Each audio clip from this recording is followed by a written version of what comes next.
A ingratidão é um dos frutos mais imediatos do egoísmo.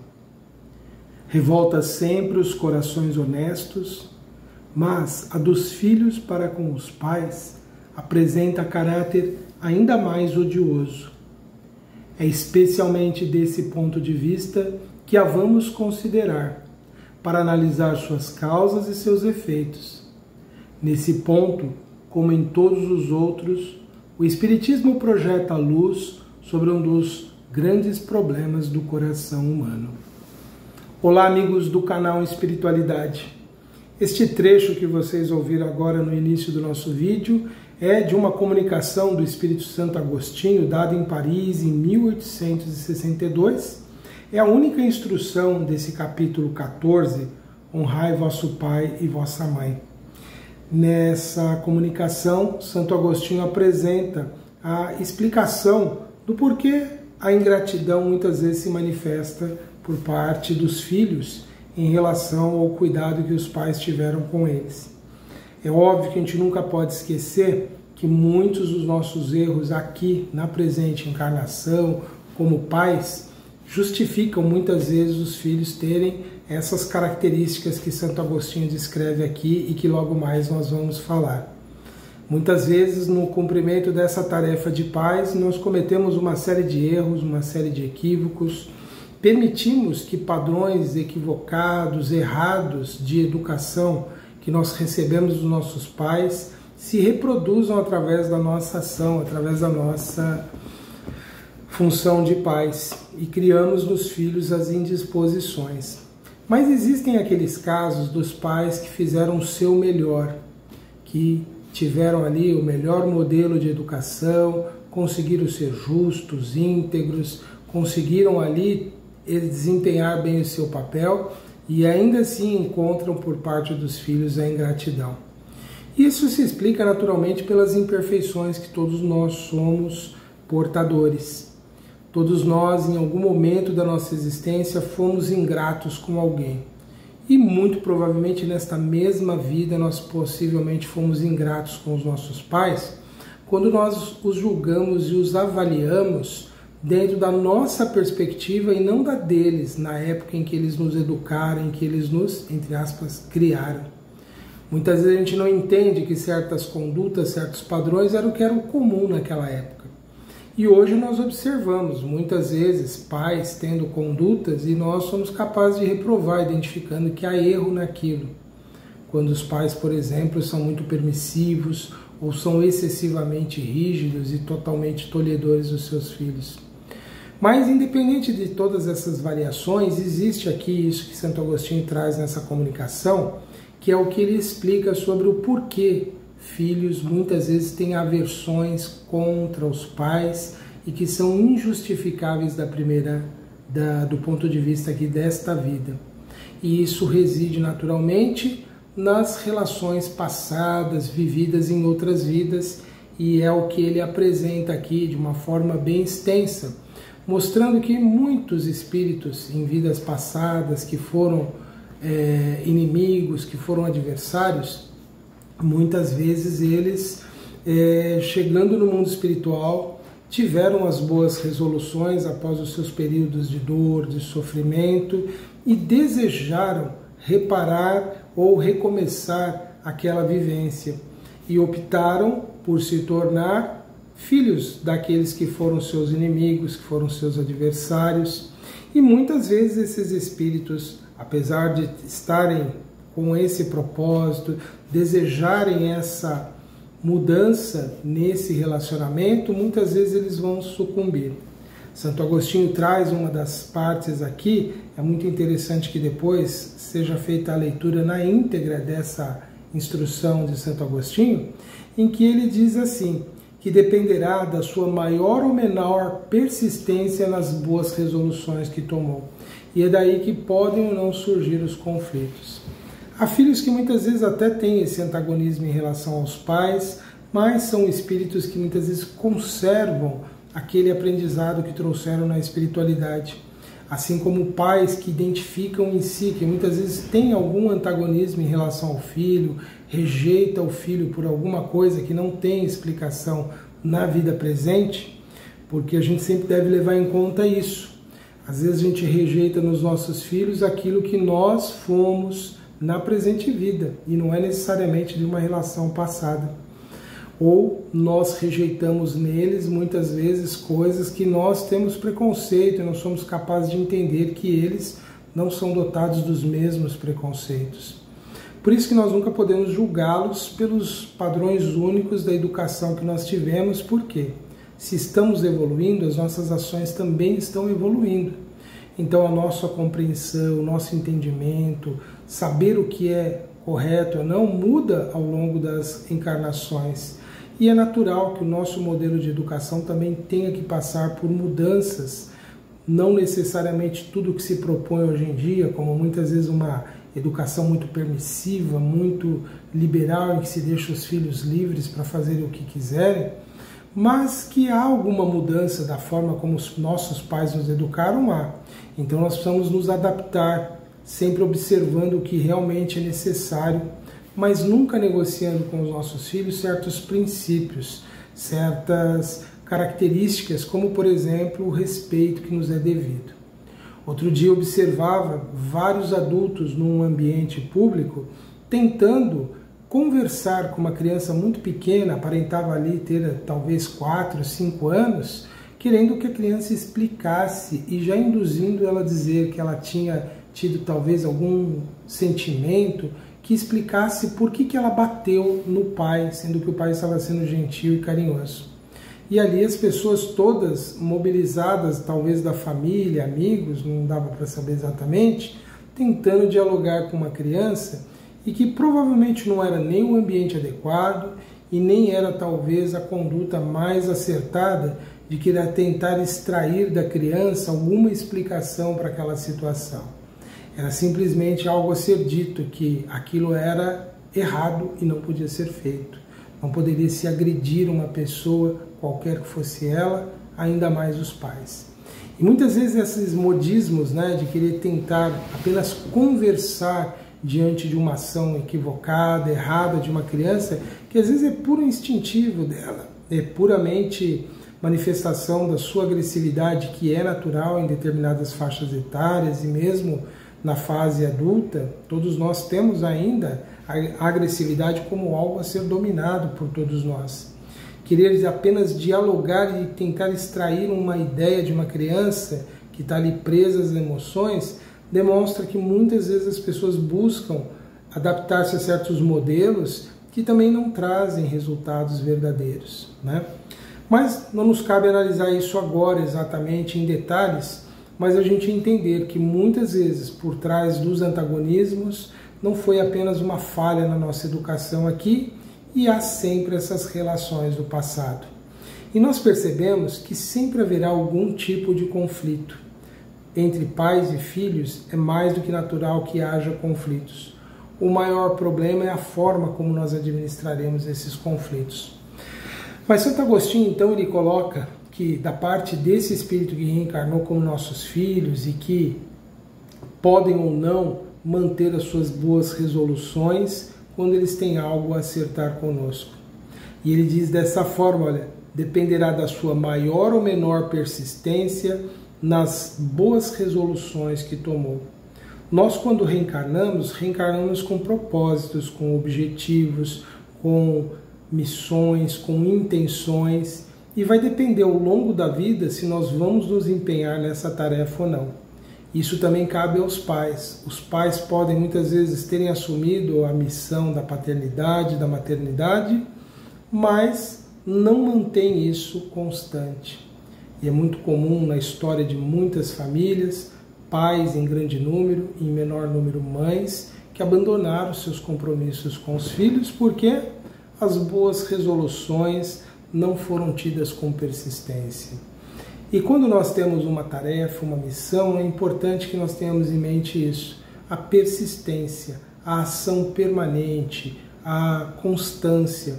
E quando nós percebermos que o fardo está muito pesado, que a tarefa parece ser muito exigente, nós devemos procurar sempre o auxílio e nunca abandonar, porque um compromisso como pai, como mãe, e hoje em dia o compromisso dos filhos com os pais tem o mesmo valor, e sempre teve, mas é que nos nossos dias parece que as pessoas querem invalidar essa responsabilidade que os filhos têm de também ajudar os pais na velhice. Tem sido muito comum, já me reportei isso nos vídeos anteriores, e dizendo que os filhos não teriam nenhum compromisso com os seus pais depois de adultos, teriam sido simplesmente ali, se tornado livres para viver a sua vida.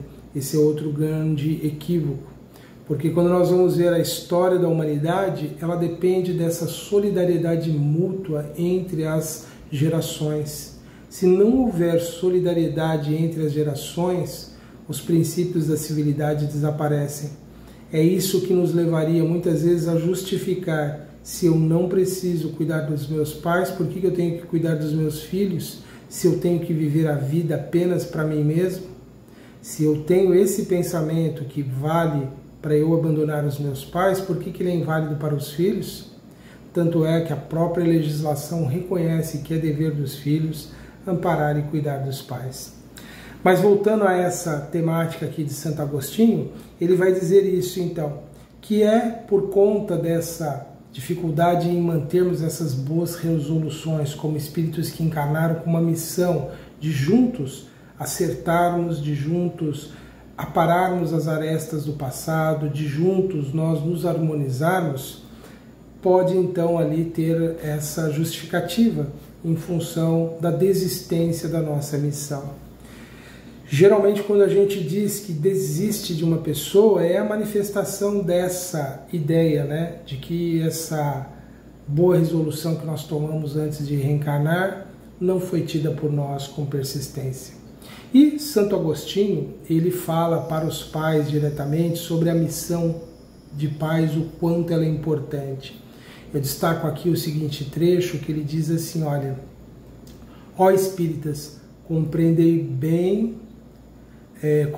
agora o grande papel da humanidade. Compreendei que, quando produzis um corpo, a alma que nele encarna vem do espaço para progredir. Inteirai-vos dos vossos deveres e ponde todo o vosso amor em aproximar de Deus essa alma. Aproximar de Deus a alma dos filhos não é apenas falar de religião, não é falar da divindade, é sermos o agente dessa divindade na vida deles, é amá-los profundamente, é mostrar a eles a reverência que nós temos pela criação divina, é mostrar a eles que, embora sejamos criaturas falhas, nós tentamos acertar todos os dias. E há pais que muitas vezes se acham incapazes de educar os filhos porque pensam que são imperfeitos, porque não têm toda a cultura do mundo. Mas a nossa vida é uma realização, a nossa existência, os nossos valores, os nossos princípios. E se nós vivermos e fizermos isso para eles com amor, com dedicação, é a forma de falar para eles de Deus. É trazermos o encantamento com a grandeza da vida que nos cerca. Muitos pensam que aproximar a alma de Deus do Filho, né? Aproximar a alma do Filho de Deus, como Santo Agostinho aqui te fala, é falarmos sobre religião, embora importante, quando ela é bem interpretada, quando ela é sobretudo bem vivida, isso é fundamental. Mas é importante que eles percebam em nós coerência, que não significa que nós vamos acertar sempre, mas que nós vamos nos esforçar sempre. Há pais que, por exemplo, nunca pedem perdão aos seus filhos pelos erros cometidos. Acham que isso seria denotar ali alguma fraqueza, mas é o contrário. Quando alguém é capaz de dizer que errou e se desculpa por esse erro e se esforça por não aceitar e não errar mais, ele está dando um dos maiores exemplos de humildade, e é uma das virtudes mais difíceis de serem conquistadas. Se os nossos filhos forem capazes de nos observar tendo atitudes positivas, verdadeiras, autênticas, daquele espírito que se esforça por progredir, isso certamente os inspirará em algum momento da vida. Enquanto que a arrogância, o autoritarismo, a forma pretensiosa de agir sempre nos afastará deles. E eles sempre verão em nós uma fragilidade, uma dificuldade de alguém que não se esforça por melhorar, que não se esforça por progredir. E ainda ele diz assim, Santo Agostinho, sobre a missão dos pais: inteirai-vos dos vossos deveres e ponde todo o vosso amor em aproximar de Deus essa alma. Esta é a missão que vos está confiada e cuja recompensa recebereis se a cumprirdes fielmente. Os vossos cuidados e a educação que lhe dareis auxiliarão o seu aperfeiçoamento e o seu bem-estar futuro. Lembrai-vos de que Deus perguntará a cada pai e a cada mãe: que fizestes do filho confiado à vossa guarda? Se ele se conservou atrasado por vossa culpa, tereis como castigo vê-lo entre os espíritos sofredores, quando dependia de vós que fosse feliz. Então, vós mesmos, torturados de remorsos, pedireis para reparar a vossa falta, solicitareis para vós e para ele uma nova encarnação, na qual o cercareis de melhores cuidados e em que ele, cheio de reconhecimento, vos envolverá com o seu amor. Essa passagem me faz pensar, às vezes, naqueles pais e mães que muitas vezes são excessivamente permissivos com seus filhos ou os idolatram de uma forma sem reconhecer neles defeitos, ou muitas vezes defendem esses filhos de uma forma, muitas vezes até injusta, quando comparado à forma como eles agem em relação aos outros filhos. E muitas vezes é esse sentimento de culpa por termos desviado eles em outras vidas, por termos sido negligentes. E aí cai muitas vezes nos extremos, em que nós não somos suficientemente corretos na educação. Por sentimento de culpa, que muitas vezes nem sabemos porquê, protegemos muito mais um filho do que o outro, mimamos muito mais um filho do que o outro. Se nós fazemos isso, nós temos que refletir e pensar. Se nós não conseguimos demonstrar em nossa família respeito, igualdade, equidade, tratando cada um como é necessário, se a gente só consegue privilegiar um filho e outro não, isso denota que nós estamos falhando com esse filho que nós privilegiamos. Porque o nosso papel não é ser para ele alguém que vai ser totalmente permissivo, alguém que sempre vai estar ali fazendo vistas grossas aos seus erros. Nós estaremos também falhando, nós não estaremos atendendo ele de forma adequada dentro dessa perspectiva de educação do espírito. E Santo Agostinho, ele prossegue ainda na sua recomendação aos pais, dizendo que não despreze o filho que muitas vezes é rebelde, o filho que muitas vezes não corresponde àquela educação que o pai e a mãe estão tentando transmitir de forma adequada a ele. Ele diz assim, não desprezeis, pois, a criancinha que repele sua mãe, nem a que vos paga com a ingratidão. Não foi o acaso que a fez assim e que a vô-la deu. Eu me recordo uma vez ouvindo de um pai, de um jovem, um aluno, dizendo que o pai tinha desistido dele. Ele conversando comigo, com outra pessoa da escola, dizendo que ele já não sabia mais o que fazer e ele tinha desistido desse filho. Aquilo me chocou muito porque eu tenho essa compreensão de que os pais não podem jamais desistir dos seus filhos. Isso nos faz pensar hoje na condição de tantos pais que rejeitam os filhos, que muitas vezes apresentam comportamentos que não são os esperados. Pais que, por exemplo, expulsam de casa os filhos que têm uma orientação sexual diferente daquela que é do indivíduo que seria esperado pelo gênero que ele tem.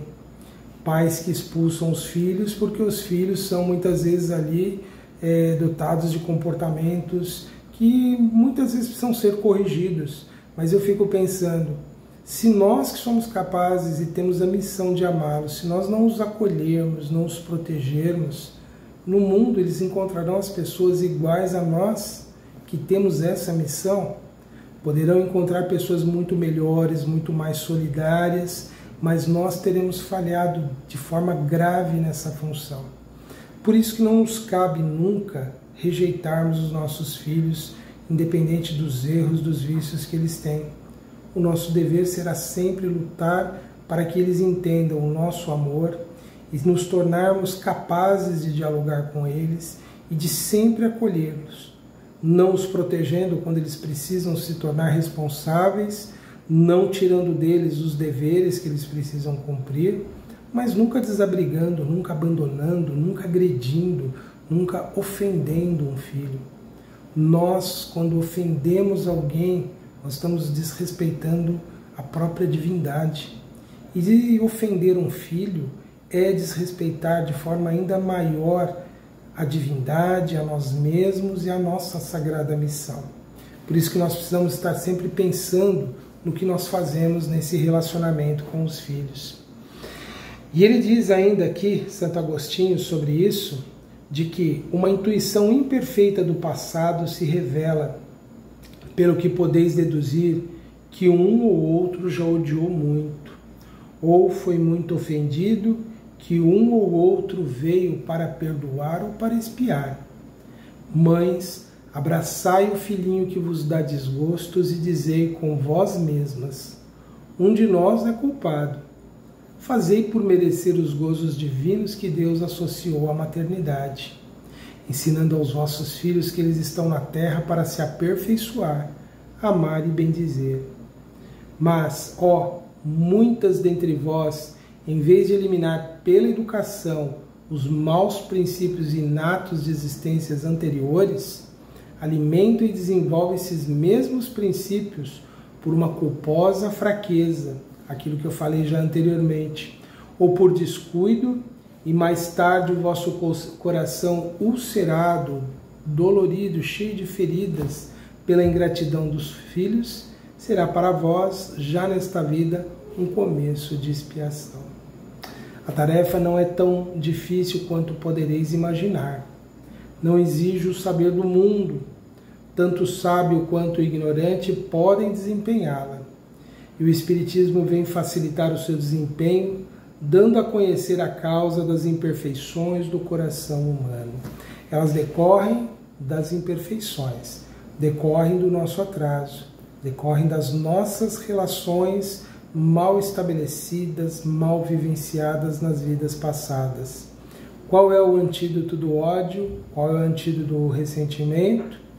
É o amor, é o diálogo, é o entendimento, é a compreensão, é não esperar mais do que a pessoa é capaz de oferecer, é não aguardar mais do que o indivíduo é capaz de nos dar naquele momento. E o amor é capaz de modificar qualquer pessoa ao longo do tempo. Desde o berço, a criança manifesta os instintos bons ou maus que traz da sua existência anterior, devendo os pais aplicar-se em estudá-los. A criança, ela mostra desde pequena quem ela é, e os pais devem observar isso. Todos os males têm seu princípio no egoísmo e no orgulho. Espreitem, pois, os pais os menores sinais que revelem o germe de tais vícios e tratem de combatê-los, sem esperar que lancem raízes profundas. Façam como o bom jardineiro, que arranca os brotos defeituosos à medida que os vê apontar na árvore. Se deixarem que se desenvolvam o egoísmo e o orgulho, não se espantem de serem pagos mais tarde com a ingratidão. Os pais que fizeram tudo pelo adiantamento moral de seus filhos e não lograram o êxito desejado, não têm por que se inculpar a si mesmos e podem conservar a consciência tranquila. Então, o segredo da educação é observarmos os princípios que as crianças já apresentam das suas imperfeições ou de suas virtudes. Se há o egoísmo, precisamos trabalhar com eles a noção do desapego e perceberem que nós ganhamos muito mais quando nós compartilhamos. Se há o orgulho, é mostrarmos que em todas as pessoas e em tudo existe grandeza e beleza, porque tudo faz parte de uma criação divina e de forma mais prática, tudo tem o seu papel e a sua utilidade no grande concerto da vida. Tirar o orgulho dos nossos filhos é nós não desmerecermos ninguém na frente deles, é não dizer que eles são melhores do que as outras crianças. Eles podem sim ser mais amados do que nós, mas é nunca dizermos para eles coisas que reforcem neles essas tendências. porque mais tarde nós sofreremos ali a ingratidão que eles vão nos endereçar. E Santo Agostinho prossegue trazendo uma série dessas recomendações que sempre serão oportunas para todos nós lermos, refletirmos sobre a importância de termos atenção no nosso papel como pais, como educadores de todos eles. Nós vamos então neste momento fazer a nossa prece, pedindo a Deus que nos dê a inspiração, a força para realizarmos em nossas vidas o melhor em nosso favor e em favor daqueles que se encontram sob nossa responsabilidade. Permitir, Senhor, que tenhamos todos a coragem de enfrentarmos os nossos erros, produzindo mudanças, produzindo transformações. Que o Senhor possa inspirar, Senhor, a todos os pais, a todas as mães, a todos os que assumiram a missão sagrada de conduzir os mais jovens. Que todos possam sempre ouvir a voz de seus espíritos protetores, lhes intuindo, para que possam sempre ter a boa ação. Que possamos todos, Senhor, valorizarmos essa grande sequência de ligações que temos entre as gerações que se sucedem no mundo, que possamos preservar em nós apenas os acertos dos nossos pais que chegaram até nós, Senhor. Pelos erros que cometeram, nós os perdoamos do fundo do coração e desejamos que estejam sempre em paz. Mas fica a nossa gratidão por todo o amor, por toda a dedicação, por todos os esforços e sacrifícios que fizeram. E que possamos ser para os nossos filhos, para aqueles que nos sucedem no mundo, figuras de amor, de paz, de compreensão, inspirando-os nas suas boas resoluções. Permiti, Senhor, que assim seja. Graças te damos. Meus amigos, foram estas as nossas reflexões para este momento. Continue acompanhando a nossa programação no canal Espiritualidade, o nosso programa Ponto de Vista. Acompanhe também as nossas outras atividades no site antenormorais.com.br. Um grande abraço a todos e até a próxima.